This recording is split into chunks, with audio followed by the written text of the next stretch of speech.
Welcome back. We're really glad you could join us for another deep dive today. Yeah, thanks for being here. It's great to have you with us. So to kick things off, I want to start with a thought from the historian Barbara Tuchman. She once wrote, she said, "War is the unfolding of miscalculations." Wow. That's a heavy way to start. It is, right. But let me ask you something.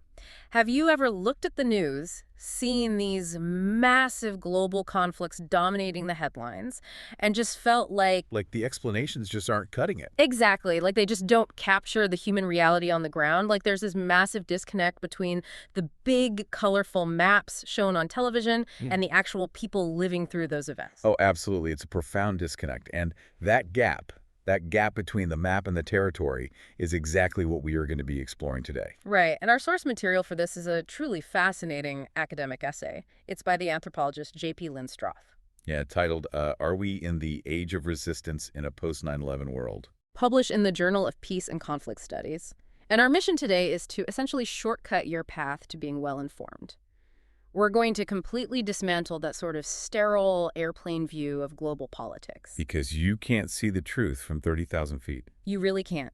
We're going to look at the world from the bottom up, exploring what Linstroth calls the invisible histories, the things that truly drive conflict and nationalism. It requires a complete perspective shift. Instead of looking at nations as these giant solid blocks on a map, we are going to see how fractured, messy, and deeply human they actually are when you zoom in on everyday life. Okay, let's unpack this.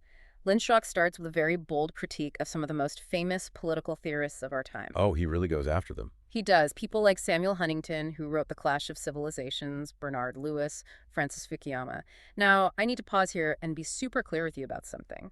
Linstroth pulls absolutely no punches. He is highly critical of post-9/11 U.S. foreign policy, the Bush administration, the Iraq War, and what he calls Pax Americana.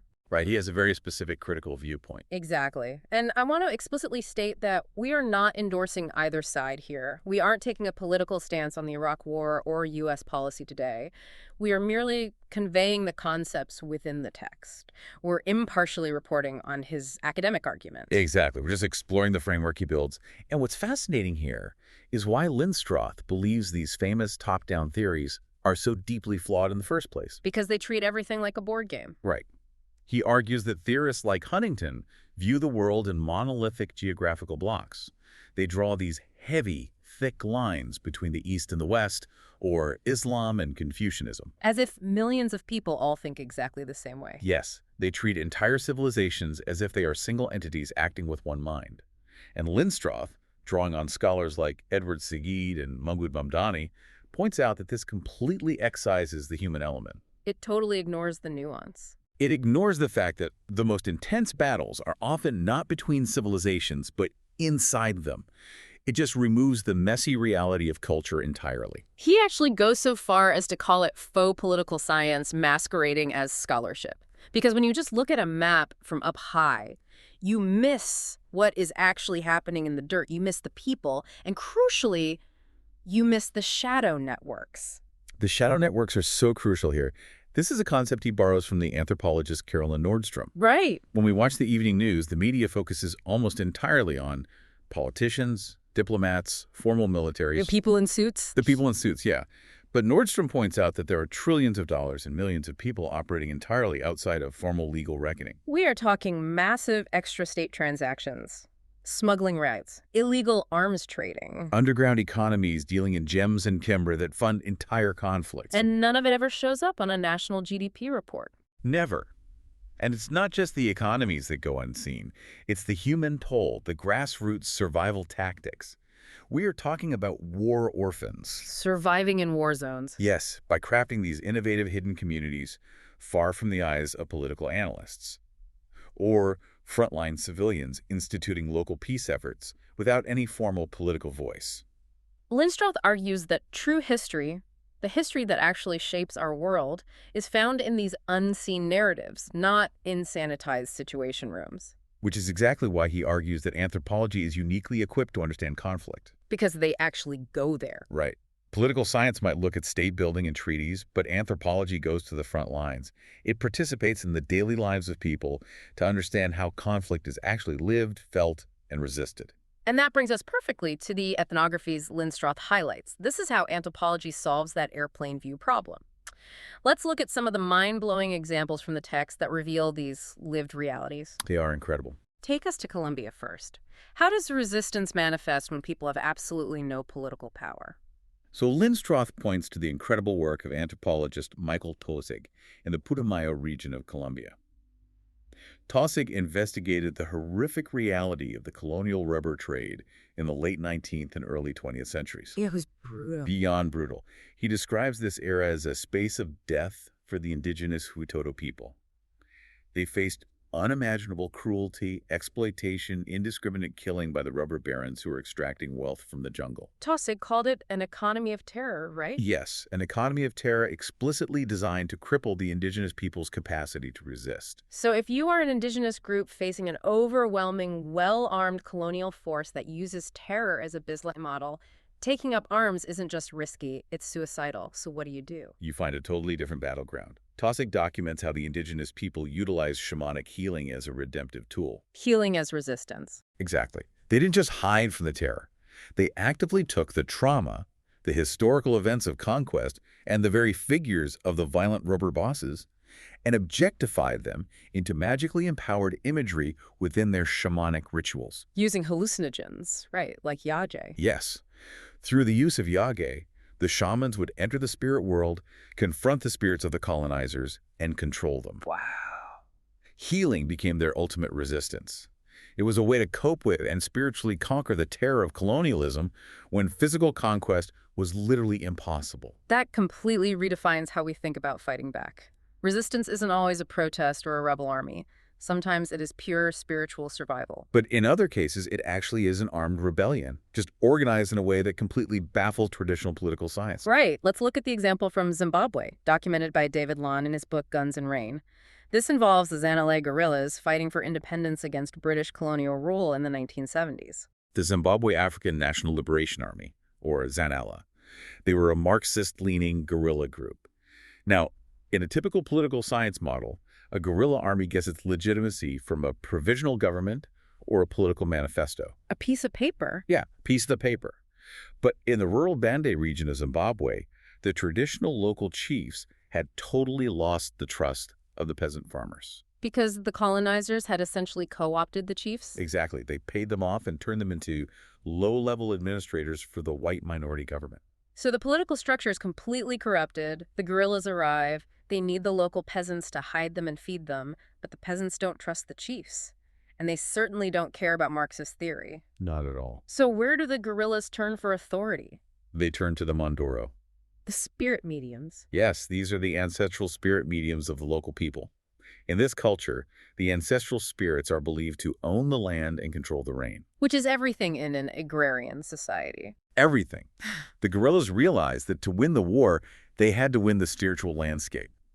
So these modern, supposedly secular guerrillas formed a deep alliance with the spirit mediums. That is so fascinating. And the mediums declared that the guerrillas were fighting a righteous war on behalf of the ancestors to take the stolen land back. They bypassed the corrupted political structure entirely and went straight to the spiritual bedrock.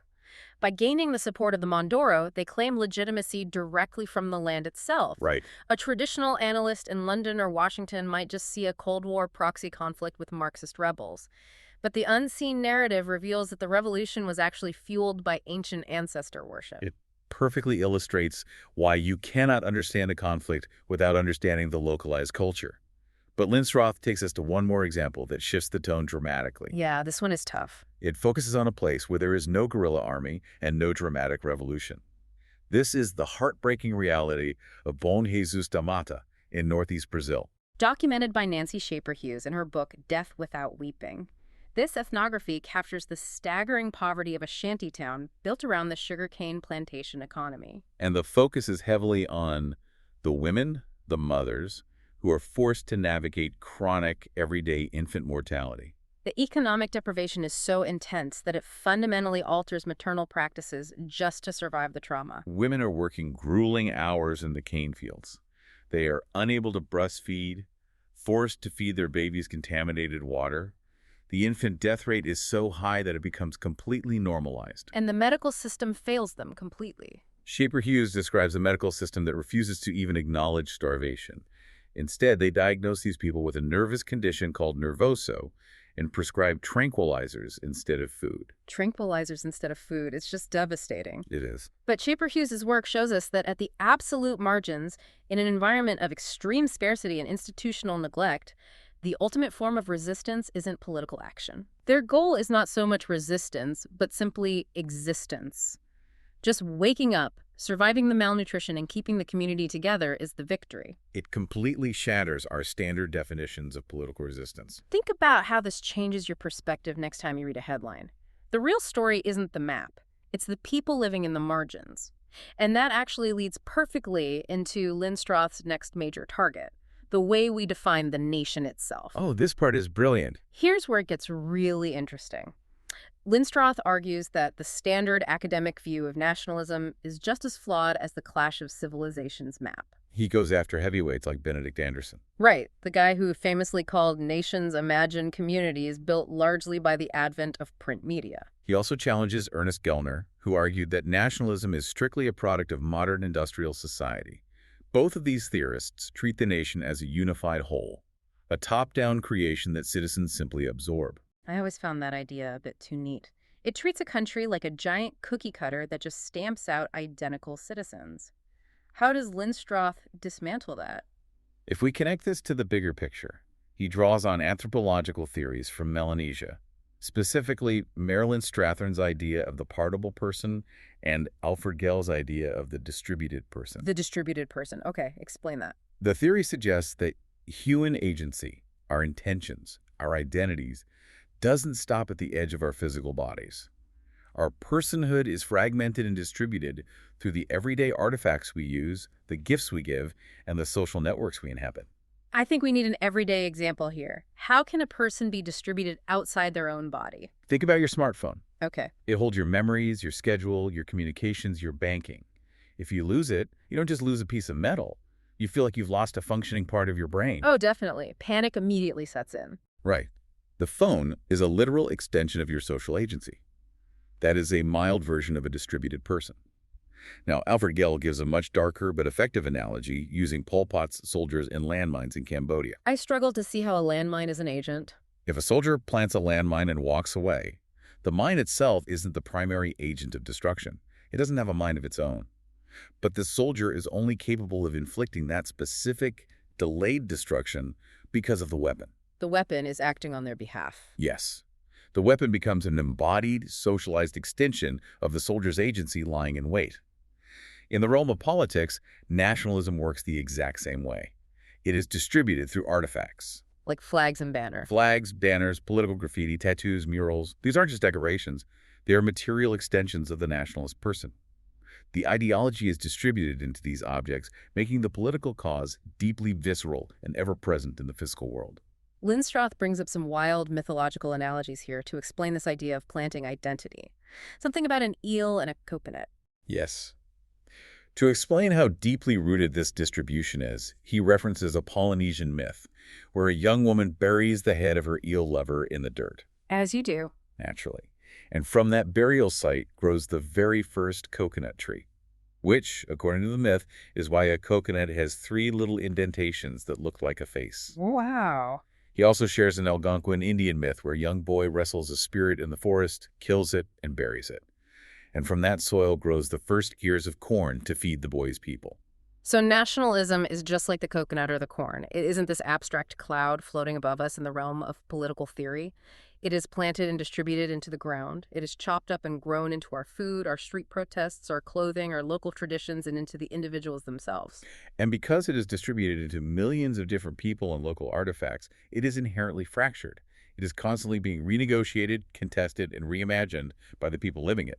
A nation is never just one thing. To prove that, Linstroth brings up his own extensive fieldwork with the Basques in the Gipuzkoa province of Spain. Yeah, this is a perfect case study. From the outside, the Basques are often viewed as this singular, fiercely independent collective with one unified goal of statehood.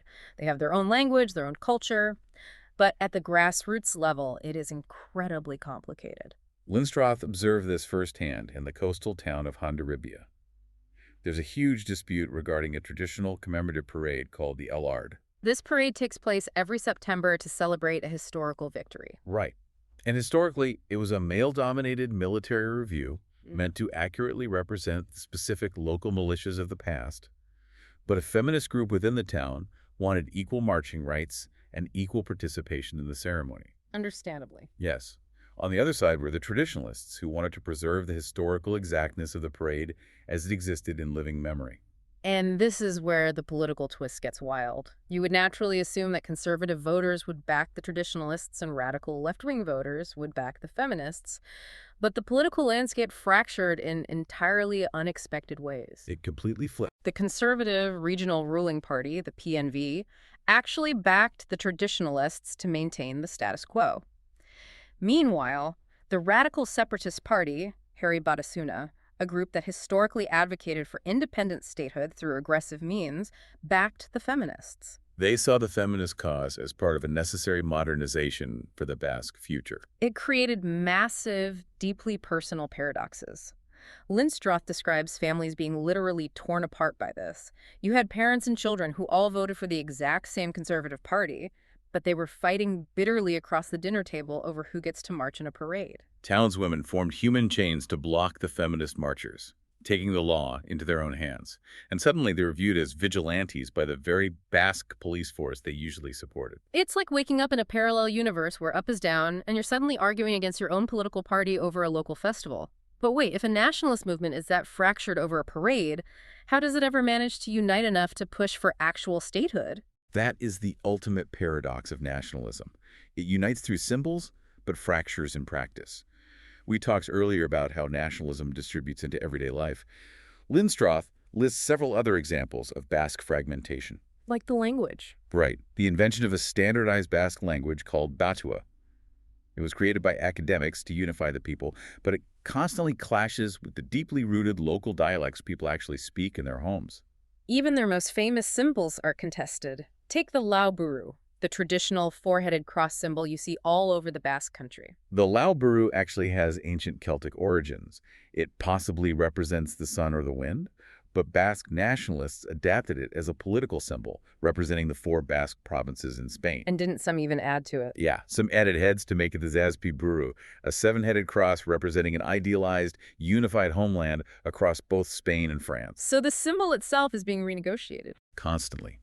And it doesn't stop with symbols. The original founder of Basque nationalism, Sabino Arana, imagined a pure-blooded, biologically distinct Basque identity in the late 19th century. But decades later, the separatist group ETA completely changed that ideology, right? They did. ETA shifted to a Marxist approach. They realized they needed numbers, so they actively recruited second- and third-generation Spanish immigrants who lived in the region, learned the language, and joined the cause. So the identity completely transformed from biological purity to ideological commitment. Yes. Even youth street fighting, known as Kale Baroka, became a fragmented, localized expression of nationalist identity rather than a coordinated military effort. This raises an important question. If a nationalist movement is this fractured, this competitive, and this prone to morphing over time, how can we ever view a nation as one thing? We simply can't. Whether it is the Basques, the Palestinians, or any other group dominating the news cycle, the idea of a homogeneous ethno-nationalist bloc is an illusion. It's just a map. Right. The reality is a partible, distributed body of millions of individuals, localized disputes, and everyday struggles for existence. So bringing this all together, to truly be well-informed, you have to actively reject those sterile maps of faux political science. You cannot just look at the borders on the globe and think you understand the world. You have to look for the unseen narratives. You have to look for the shadow networks moving trillions of dollars outside the law. You have to look for the messy, distributed, and deeply human realities of conflict. Knowledge is most valuable when it is understood and applied. The next time you are preparing for a meeting, or you are catching up on world events over your morning coffee, I want you to remember that a nation is not a monolith. It's individuals. Yes. When you hear a political pundit making sweeping generalizations about a country, remember the women of Bomjis Damata surviving through existence alone. Remember the spirit mediums of Zimbabwe directing a Marxist war. Remember the families in Hondarribia fighting over a parade. The truth of human history is lived at the grassroots level. So, what does this all mean for you today? We have talked extensively about how our identities and nationalist ideologies are distributed into physical artifacts, into flags, into local traditions, into the very food we eat. The coconuts and the corn. Exactly. And Linstroth mentioned briefly that the internet updates Benedict Anderson's old ideas of print media communities into instantaneous digital communities, but let's take that one step further for you to mull over. Okay. If our personhood and our nations are partible and distributed into the physical world, what happens to this partible personhood in our hyper-connected digital age? Are our online avatars, our curated social media algorithms, and our digital shadow networks creating entirely new, invisible nations right now? Well, that's a brilliant question. And how will the anthropologists of the future dig through our digital footprints to understand the unseen narratives we are living at this exact moment? It is a fascinating frontier. Sure. The artifacts of our social agency are no longer just landmines and flags. They are data points and viral videos. It gives you a lot to think about the next time you log on. We want to thank you so much for joining us on this deep dive. Keep questioning the maps, keep looking for the lived realities, and we will see you next time.